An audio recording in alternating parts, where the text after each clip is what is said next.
Bem-vindos ao programa Porta de Hangar, que vai ao ar todas as quartas-feiras pelo canal YouTube a partir das 15 horas. Não se esqueça de se inscrever no canal, dar o seu joinha, aciona o sininho, faz seus comentários que a gente responde. Os convidados também respondem, eles vão lá e acabam respondendo as suas dúvidas, curiosidades, tá bom? Esse programa é um oferecimento da Onoled, onoled.com.br,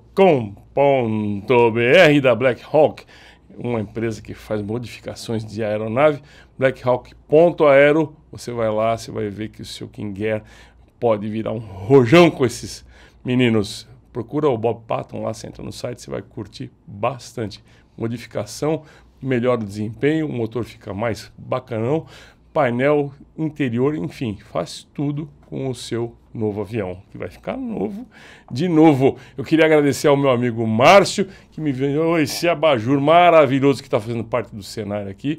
Ele é da Lustres Ipiranga, que fica lá na Nazaré, no comecinho. Só passar lá e você manda um abraço para ele, dá um desconto, fala que você passou aqui no Porta de Hangar. Tive no evento muito bacana do meu amigo Crescente, Fernando Crescente, comandante, um cara sensacional e cartunista, e ele fez o Diário de Bordo número 2, muito legal. Tá aqui a figurinha, que é o meu amigo Fernando Crescente. O Fernando conta a história da aviação em quadrinhos, ele tem os personagens que participam desse livro e dia a dia das tirinhas engraçadíssimas e muito bem boladas pelo Fernando, tá bom?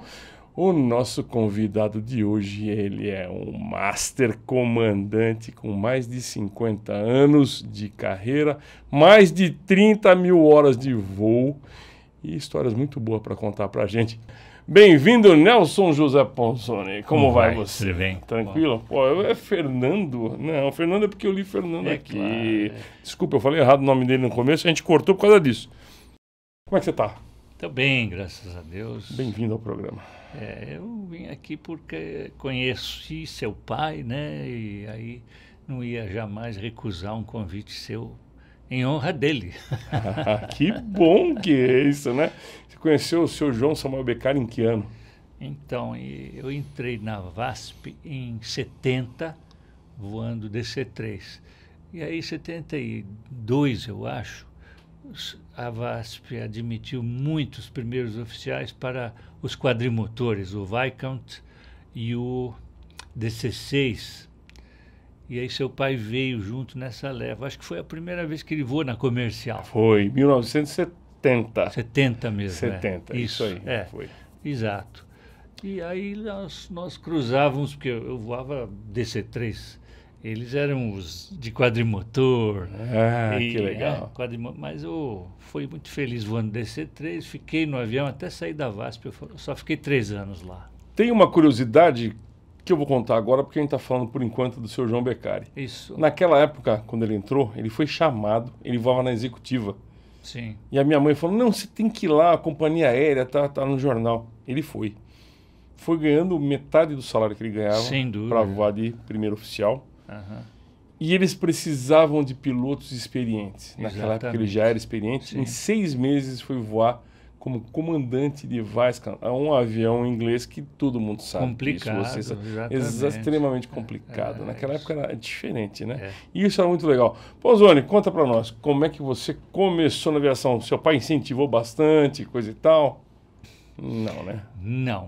Pelos seus olhinhos, não. Meu pai não incentivou, posso até dizer, ele não sabotou, mas meu pai não queria, e eu dou razão a ele.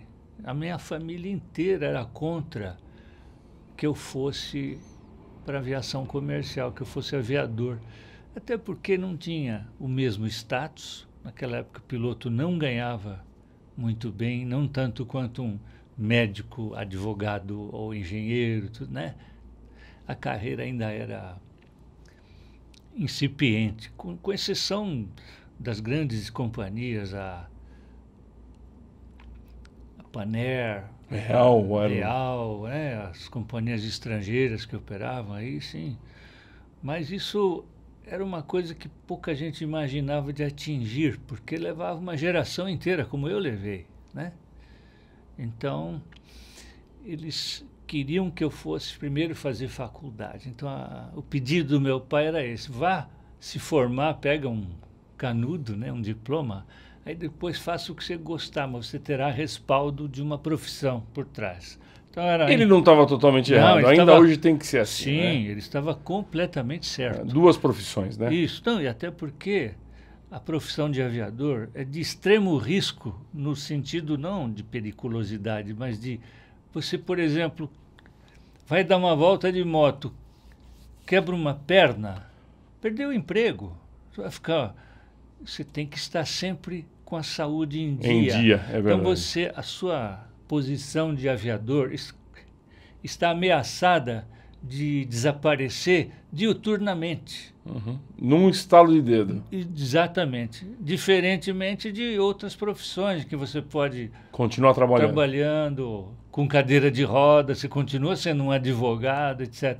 O aviador não. Ou ele está absolutamente inteiro ou não é aviador. Não é mais nada. Complicado, né? Não é? Então a família estava certa. Mas enfim, aí eu insisti, aí comecei a fazer ao mesmo tempo aviação e a Getúlio Vargas, administração de empresas, que eu acabei por não me formar, porque eu já estava voando e a Getúlio Vargas era presencial, ela não perdoava. E aí eu era sempre reprovado. O cara que faltava. Aí um professor meu, simpaticíssimo, o Bresser Pereira, de economia, me chamou e falou assim: ô Nelson, você já está reprovado. Então, sinto muito, eu vejo que você faz as provas, sabe, mas não adianta, a GV te reprova por falta. O que você fica fazendo que você não vem na aula? Eu falei: estou voando, cara, eu vou para o Acre, é uma semana que eu fico. Ah, você gosta desse negócio? Aí bateu o lápis: eu gosto. Vai voar então, larga disso aqui.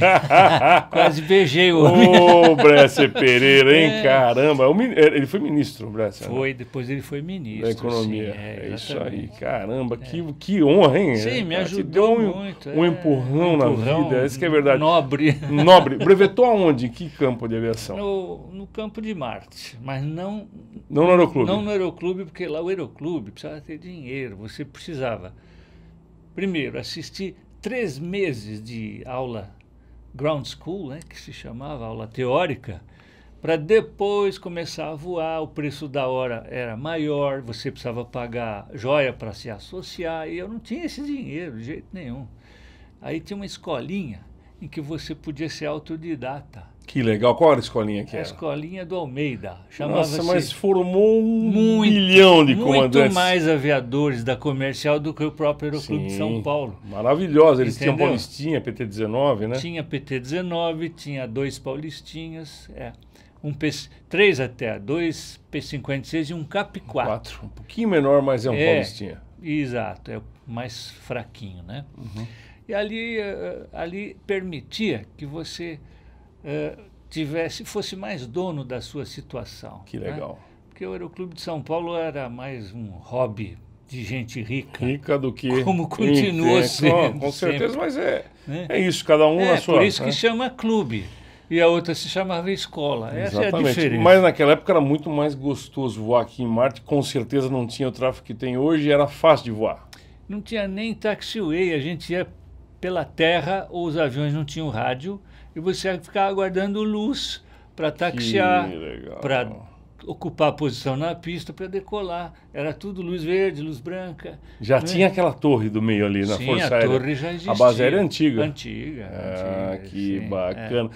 Feito isso, como é que você conseguiu crescer na aviação?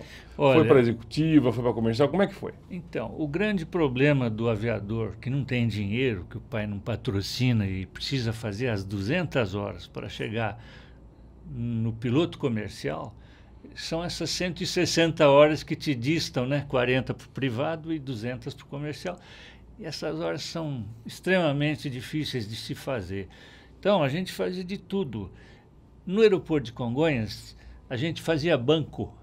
O que é isso? Ficar sentado lá, 10, 12 pilotos, esperando que um executivo te chamasse. Chamasse para voar, que legal. O copiloto não era contratado, ele era freelancer. Então você esperava que um voo executivo, todo mundo na porta da sala de tráfego, aguardando ser chamado, tinha fila. E foi assim, então uma hora aqui, outra lá, depois arranjei um empreguinho mesmo já num banco, Banco Português do Brasil, para voar um Piper Azteca. Ah, grande E Azteca. aí- O primeiro Azteca ou o segundo já? Já era o segundo Azteca. Mais moderno, mais... motorzinho já para frente, assim, Azteca C. Ele era mais bonito, Mais né? bonito, mais farolzinho no nariz, se não me engano, né? Isso, Que legal. exatamente. Eu voei de Azteca com meu pai. Papatango Índia Oscar Golf. Conheci esse avião. Do Aeroclube de São Do Paulo. Aeroclube de São Paulo. Infelizmente, Eles quebraram ele. eu acho que caiu, né? Caiu, Bateu caiu. num voo por instrumento com os irmãos, Isso, exatamente. Isso. Aliás, o Aeroclube de São Paulo quebrou um monte de bimotores. Bom, vamos até mudar de assunto. não vamos falar do Aeroclube de São Paulo, vamos falar da sua vida. Vamos. E aí você ficava na fila, lá esperando ser chamado. Isso. E aí, se sentava no avião e de repente o cara te chama para voar, sei lá, um Aerocommander. Claro, no você outro não dia- fazia nada. Você era esse- saco. Você era um simples coadjuvante. Exato, você era para cumprir exigência legal, porque era proibido voar instrumentos sem Sem copila. copiloto. Que coisa insegura isso, hein? Insegura. Isso aí vale, por exemplo, para os Estados Unidos, porque lá a infraestrutura te ajuda tanto a voar sozinho que não põe em risco a operação. Mas para o Brasil eu discordo, acho que é uma necessidade, tanto que até a ANAC hoje concorda com isso, porque, por exemplo, se você vai voar um Caravan seu, particular, visual, você pode voar sem copiloto. Agora, se você tem um táxi aéreo...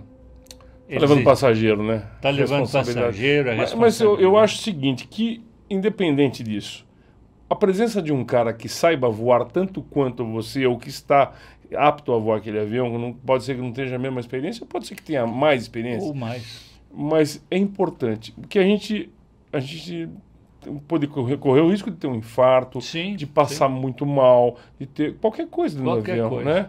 Então eu acho que é muito importante a presença de um segundo profissional na cabine. Eu penso assim. Eu penso também, Né? concordo. Principalmente no completamente. Brasil, que o apoio de É navegação menor, é bem menor que nos Bem Estados Unidos. menor, Lá exatamente. você tem 250 mil aviões, tem Ah. pista em tudo quanto é canto, e aqui não. Lá você não precisa nem de radar hoje em dia. Os próprios aparelhos lá, os Glass Cockpit, hoje geram imagem de radar na sua tela de navegação sem que você tenha radar, né? Legal. Só que isso é lá, porque o país inteiro é absolutamente equipado para esse tipo de coisa. A gente está... Legal. Você sai para Manaus aqui, você está sozinho. Mas a Força Aérea, dia 18 de outubro, lançou uma torre remota. Não sei se chegou a ver isso aí. Eu vi. Que é a posição dessa torre está em Santa Cruz, na base aérea militar de Santa Cruz. É muito bacana aquele sistema, são várias telas, né? E todo mundo tem visão da imagem daquela aeronave em voo. Eu achei mais perto, coisa e tal, dá para melhora a qualidade visual do operador. Sim. E isso eu acho muito bacana. É Já é um verdade. passo para a segurança, No né? início, sim, claro. O Brasil realmente está indo para caminhar numa aviação bacana, não é isso? Eu acho que pelo menos a gente poderia imitar mais os americanos, porque os Estados Unidos tem que ser separado do resto do mundo. Em matéria de aviação. Claro que a Europa ela é muito desenvolvida na aviação comercial, tudo, mas não na aviação. O Brasil é o segundo país do mundo em aviões executivos. Nos Estados Unidos, são confeccionados, tendo uma frota 12 vezes maior do que a frota brasileira, são feitos 1 milhão de planos de voo. Com 12 vezes menos aviões, o Brasil faz 1,5 milhão de planos de voo. Sabe por quê? Porque aqui é obrigatório fazer plano de voo visual.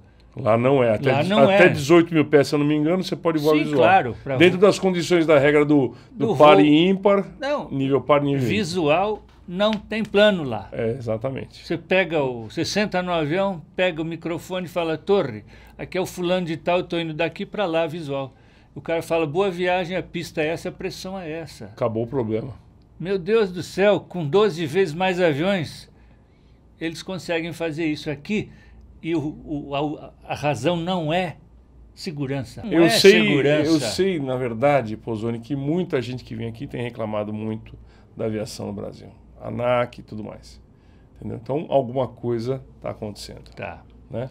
Tem muita gente com vontade de fazer coisas boas na própria ANAC, eu sei, tem amigos meus lá.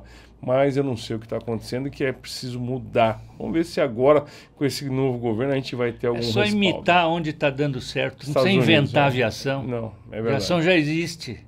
Não precisa inventar Tão nada. simples voar lá, né? É.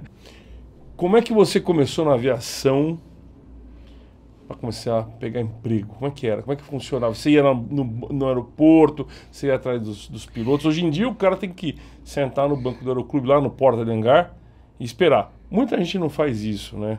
Tem muita gente que acha que vai cair do céu, coisa mais. Você sabe que tem que ser assim. Hoje em dia as pessoas entram no site das empresas aéreas e tem lá um lugar onde você se candidata para você enviar seu currículo e aí ficar aguardando ser chamado para participar das seleções. Uhum. Hoje é assim. E naquela sua época Naquela gostosa? época era bem mais difícil, porque não existia... Ninguém te atendia por telefone. Tinha que estar presente. Tinha. Se você não tivesse uma forma de entrar, a menos que fosse uma seleção grande, por exemplo, quando eu fui para a VASP, eles estavam precisando de muita gente. Então, até eu consegui entrar lá, porque né, você conseguia se inscrever, ia lá em operações, tinha um piloto que te Você não tinha muita experiência? Eu não tinha nada de experiência. Quando você entrou lá? Quando eu fui... Eu fiquei um pouquinho, eu brevetei com 18 e só aos 24 anos é que eu fui conseguir entrar na comercial. Esse período todo eu fui ajudado por amigos. Quer ver? Vou te falar. Eu tinha 2 amigos, vou dar o nome deles, que são pessoas que eu prezo muito até hoje. O Walter Zack e o Francisco Aguiar. Eles tinham um Cessna 172 que ficava estacionado em Congonhas no pátio da Perdigão, e o meu pai era funcionário da Perdigão, uhum. E eles ficavam ali e tal, e eles iam todo fim de semana para Praia Grande fazer voos panorâmicos. Que legal. E eu fiz amizade, eles me levavam, e aí era muito voo, então tinha voo para todo mundo, porque você fazia 28, 30 voos por dia lá, e essa era uma forma de fazer horas, né? Voava quase que pela comida, né? Nossa. Mas era bom, se você quer realizar seu sonho, você... Tem que se esforçar, não tem jeito. Né? Exatamente, você vai atrás, tem que estuda, rala e tal. Então foi assim. Agora, depois que eu entrei na comercial, foi... Mas escuta, mas você ficava no aeroporto, eu lembro que tem uma história do banco no aeroporto, né? Então, como é que funcionava isso aí? O tal do fazer banco. Fazer banco. Lá em Congonhas... Era você sentar na porta da sala de tráfego, onde os comandantes faziam os planos de voo, e as empresas só tinham contratados os comandantes. Os copilotos eram arrebanhados na hora. Na hora? Só para cumprir. Mas e aí, como é que fazia? Se você fosse num Navage ou num Aerocommander, como é que fazia? Olha, para falar a verdade, rarissimamente acontecia de algum piloto se sentir mal e você realmente precisar terminar o voo, né? Então, era para cumprir papel ali, né? Então você era um bonecão lá. Saco. Para a expressão guarda de saco, guarda de saco. Ah, caraca. É isso mesmo. Então, mas era assim que se progredia. Depois começaram a surgir os táxis aéreos, a Líder contratou muita gente, depois veio a Servencim, tanto a Líder como a Servencim, com malote voando a noite toda, a Babao Airlines, já ouviu falar? Nunca ouvi falar, com o que eles voavam? Então, com BTB, que eles tinham arrematado da Força Aérea Brasileira, da FAB. Sim. A FAB vendeu esses aviões, porque não tinha mais uma função militar, e eles tinham outros aviões melhores, o Bandeirante e todos os outros, para transportar oficiais, e os BTB... Eles leiloaram... Os Mata-7. Os Mata-7, né? E aí, a Babao era o táxi aéreo Rio. E aqueles aviões com aqueles motores cansados e tal. Então, por exemplo, tem uma coisa que não é mentira que eu estou falando. Você pode perguntar aos mais antigos aí. Eles iam decolar de noite, a pista em uso no Santos Dumont já era 02, em função da brisa marítima e tal. Sim. Aí o camarada falava, ó, fulano tal, Rio tal, pronto para decolagem. Aí a torre falava assim, espera que tem barca. Para não acertar a barca. A barca Rio-Niterói ia passar na outra cabeceira. E ele só tinha uma capacidade ascensional mínima, né? E aí, que tempo difícil, hein? Passava a barca com a livre decolagem. Livre decolagem. O Silvio Santos passava dentro da barca vendendo chiclete, sabia, né? É isso aí. Legal pra caramba. Mesmo, bons tempos. Eram bons tempos essa época, né, comandante? Como é que você foi para a aviação comercial? Como é que foi a história da aviação comercial para você? Então, uma vez ingressado na VASP, eu fiquei 3 anos, fiz questão de ficar no DC-3, era um avião que eu tinha paixão desde garoto. Como eu fui muito bem classificado na seleção, me foi dado escolher entre DC-3 e YS-11, o Samurai. Nossa, que máquina. E eu falei, não, eu quero o DC-3. O outro era pressurizado, turbina, muito mais veloz, triciclo. Mas você queria aprender. A minha paixão era o DC-3, desde garotozinho, né? Então, e era muito mais difícil, ele requeria habilidade maior, né? Para você voar, convencional, no vento cruzado era mais difícil, danado. O monomotor era muito mais difícil, tinha que ter... Eu não sei como eu consegui com a minha perninha de sabiá aqui. Né? Mas o Samurai é um avião japonês, né? Japonês. Era um bom avião? Muito bom. Era da Nihon. Nihon. É. E aí você foi voar no... Eu fui no DC-3. Douglas DC-3. E aí, legal. Como eu já tinha senioridade, as pessoas foram subindo. Por exemplo, seu pai entrou depois, mas já entrou no quadrimotor, mas com o número de comando atrás do meu. Entendi. Então, quando eu saí da VASP, eu já era preterido de Boeing 737. Entendi. Mas você saiu da VASP e foi para onde? Para a Varig. Varig. Isso. O que aconteceu? A Varig em 70... Gloriosa Varig. Gloriosa uma pena Varig. ter fechado aquela companhia. Todas elas, né? Todas elas, foi uma pena ter fechado. Mas, queira ou não queira, o atendimento da Varig era um negócio fantástico. Era bom. Né? Na internacional, então, a Varig ganhou o passageiro pelo estômago. Né?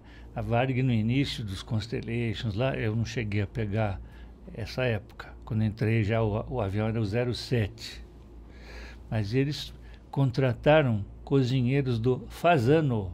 Para poder fazer a comida. Preparar as comidas a bordo. Que coisa, Na primeira classe, você podia escolher 5, 6 formas de ter seu ovo no café da manhã, o breakfast. Você escolheu, era feito na hora, para você, do jeito que você quisesse. Então, Poxa. Isso aí foi a diferença que fez. Hoje não cabe mais isso. Não cabe. Hoje não tem a menor condição. Hoje é outro mundo, né? Aumentou a quantidade de passageiros da primeira classe, da executiva. A primeira classe está diminuindo conforme passa, né? Eu ia falar para você, quase não existe mais. Hoje, a vedete hoje a bordo é a executiva. Né? Tem um preço bom e você vai praticamente deitado dentro dela. Exatamente. Nossa, a executiva que eu tenho voado ultimamente, você tem cama de casal. É bem gostosa, é bem gostosa. Que máquina você voou na Varig? Eu comecei no Electra. Puta, que honra, hein? DC-3 Electra. Electra, foi um passo, nossa, foi... Maravilhoso. Tive que me virar para conseguir, porque inclusive, na própria Varig, a gente, como não passou pela escolinha, que era a formadora de gente da casa, mas eles não puderam produzir pilotos suficientes para suprir as necessidades, então eles foram a contragosto, e eu entendo isso, pegar gente de fora. Então veio gente de outras companhias, veio gente de táxi aéreo, veio gente da Força Aérea, muitos oficiais da Força Aérea vieram para a Varig nessa década aí, nesse ano de 73, 4, 5. E isso aí gerou, intramuros lá, uma certa animosidade. Nós éramos taxados de legião estrangeira. E estavam certos eles, né? Porque eles tinham pela frente uma tarefa hercúlea, que era padronizar todas essas pessoas de origens completamente diferentes, tentando colocar no crivo Varig. Não é verdade? Eles precisavam daquilo. E então, muitos de nós não conseguimos. Vários pediram demissão, não conseguiram atingir os padrões Varig e saíram ou eram demitidos até. Comandante, qual foi a máquina mais top que você voou na companhia, na Varig? Olha, em matéria de, vamos dizer, de tamanho de voar, que todo avião que eu estou voando é o melhor do mundo. Eu também acho. É o que paga o seu salário. Mas assim, paga. Eu acho que o cara tem, por exemplo, um top na carreira que ele teve, né? Um voou Concorde, outro voou 747, outro voou Airbus 350, enfim. Qual foi o seu top? Não, evidentemente, é um ícone. O 747, né? O Jumbo. O aviador que voou Jumbo, ele é uma massagem no seu ego. Você voou Jumbo? Eu voei Jumbo. Era Master? Olha, eu não cheguei a fazer o cheque, porque o avião entrou em phase out. Então, embora eu tenha o avião na carteira na esquerda, como comandante, mas administrativamente ainda não era Master quando o avião foi embora. E aí, quantos anos de Jumbo, então? 2,5 por aí. Foi Japão, Los Angeles, um monte de lugar. Sim. Uma pena aquele avião ter ido. O avião mais bonito para mim da Boeing. Eu acho ele bonito. 747, 727. Adoro os dois. O 27 também maravilhoso. É um desenho, né? Não é? Lindo, lindíssimo. Voei 7 anos 727. Eu vou a Mach-1, é quase Mach-1, bicho, voa se bobear. Ele é o mais veloz de todos, exatamente. É uma máquina. Quanto ele voava de cruzeiro? Olha, como naquela época... Não tinha economia? O pessoal, a Cruzeiro, inclusive, tinha um comandante brincalhão, ele pegava um copo e uma colherinha e ele falava assim, tim, cruzeirinho, tal. E por trás desse barulho você ouvia a buzina de excesso de velocidade do Mach. Porque a catraquinha, ele ia até 91, 92, dependendo da temperatura. Nossa, e com vento de caldo, então... Então você vê, eu cheguei a fazer um voo no Ano Novo, Galeão, Guarulhos, em 29 minutos com 727. Nossa, uma loucura. Hoje é absolutamente impossível, né? Porque, apesar de que hoje não tem esperas, só em rota. Antigamente não, nossa, na ponte aérea, o passageiro ficava maluco. Mas quando ele diz 29 minutos, era de calça a calça, não é de voo. Essa é a diferença, né, comandante? Bom, enfim, antigamente tinha muita órbita de espera, né? Às vezes chegava em São Paulo era número 18 para pousar. Senhora, demorava demais. Né? Você ficava muito mais tempo em órbita do que em rota. Isso é verdade. Isso, graças a Deus, acabou. O Sindacta facilitou tudo e tal, né? Beleza. Hoje você só é autorizado a dar partida na origem se já está seu voo totalmente previsto até o pouso, praticamente. Economizar combustível também. Sim, né? é o grande fator. Você voa Eletra é uma coisa de louco, hein, comandante? Tem alguma história interessante para contar da Eletra? Eu voei 5 anos e meio Electra, 3.200 horas. E no início tínhamos voos de cargueiros, os voos de longo curso. Só no final, nos últimos 2 anos que eu voei o Electra, é que ele ficou confinado à ponte aérea, onde ele foi o maior sucesso. Vinha gente do mundo todo, porque era a ponte aérea mais rendosa do mundo. E era gostoso voar na ponte aérea. Gostoso, um avião muito confortável. O assento do Electra é muito melhor do que dos jatos hoje. Muito melhor. E a pilotagem? Pilotagem. Era gostosa? Nossa, maravilhoso. Aquilo era uma estabilidade total. E ele voava bem trimotor? Ele voava bem bimotor até. E na demonstração que eu fazia para dar muita segurança para os pilotos que estavam chegando, eu terminava o voo monomotor, para que eles vissem o que o avião podia fazer. O avião era uma máquina. Máquina. Eu fui checador do avião, tudo. Tem uma passagem do Electra que não tem nada a ver com técnica, mas é uma historinha peculiar, que eu fui patrocinador dela, é o seguinte: tinha um Electra executivo, que foi o único que existiu no Brasil, que era do Baby Pinhatari, O milionário. milionário, dono de Minas lá no sul e tudo, né? E então ele tinha um DC-3 e um Electra luxuosíssimo, com banheira, torneiras douradas, Não sala sabia. de cinema. História bacana. Um Electra com mais autonomia, tanques muito maiores que o normal, APU. Né? O Electra não tinha APU? O Não, de linha? não tinha. Era sempre você tinha que... Como é que era? Sempre com a fonte externa? Fonte externa. E é pneumática, né, a partida. Então você sempre ouvia aquele jirico lá. Motorzinho. Mas então esse avião foi vendido para um empresário do Texas, de San Antonio, e vieram os americanos, 2 oficiais da Força Aérea Americana, que estavam fazendo bicos, né? E aí eles vieram buscar os aviões e não deixaram os caras levarem o avião, porque o avião estava com matrícula brasileira, Papatango Delta Zulu Kilo. E aí a Varig me designou para ajudar os caras a levar o avião. Acertei o preço com eles. Deixa eu só entender uma coisa, antes que você continue. O porquê o avião estava com a Varig? Porque a Varig era a única operadora do Electra. Electra. Mas o Baby Pinhatari, ele tinha falido já nessa época? Sim. Então o avião tinha sido arrestado, estava sob júdice. Sob júdice. A Varig foi considerada fiel depositária, com a responsabilidade de manter o avião em dia. Então, e por essa razão, ficou com a Varig, não é? E aí quando foram levar o avião, me chamaram para levar o avião, mas aí houve um problema de seguro e os americanos já tinham pago tudo que precisava pagar e tal. E aí na hora de dar partida, o voo foi proibido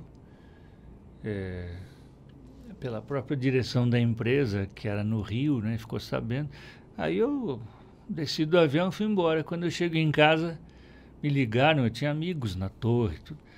Sai de casa que vão lhe prender aí agora. Mandaram me prender, porque para eles tinham decolado no meu plano de voo. Ai, você estava lá dentro do avião. Não é? Teoricamente. Teoricamente. E aí, até explicar que focinho de porco... Não era tomada? Naquela época da Revolução, o que me ajudou muito, meu pai era amigo do chefe-geral do DAC, o Coronel Machado. Coronel Machado, grande coronel, gente boa gente demais. Boníssima. Trabalhou na Transbrasil. Eu sei, foi diretor lá da Transbrasil. Isso mesmo. E o Machado, eu liguei para o Machado, ato contínuo, e falei, eu já sei, isso aí é coisa do Rangel, lá em São Paulo. Pode ir embora para casa, já estou suspendendo tudo, e nunca mais me chamaram. Não foi preso? Não fui preso. Mas tomei um susto. Com certeza, deve ter tomado um sustaço, né? Comando, e depois dessa história, se aposentou? Continuou voando? Então, eu me aposentei no INSS por tempo de voo e horas de voo em 95. Mas eu ainda voei recontratado na Varig até 2003, quando eu fui obrigado a sair da empresa para poder apanhar o Aeros, que era o nosso fundo de pensão, que depois até sofreu um ataque. A própria companhia se encarregou de... ela tirou do Aeros mais capital, praticamente esvaziou o Aeros. Nossa, vocês perderam o seu direito de complementação. Não, mas aí é que está. Graças a Deus não perdemos o direito, perdemos o dinheiro.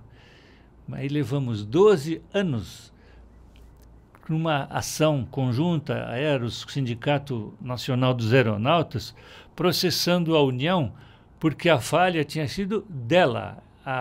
Ela não tinha cuidado da saúde financeira através do SUSEP, que era a Superintendência de Seguros Privados. Ganhamos a ação.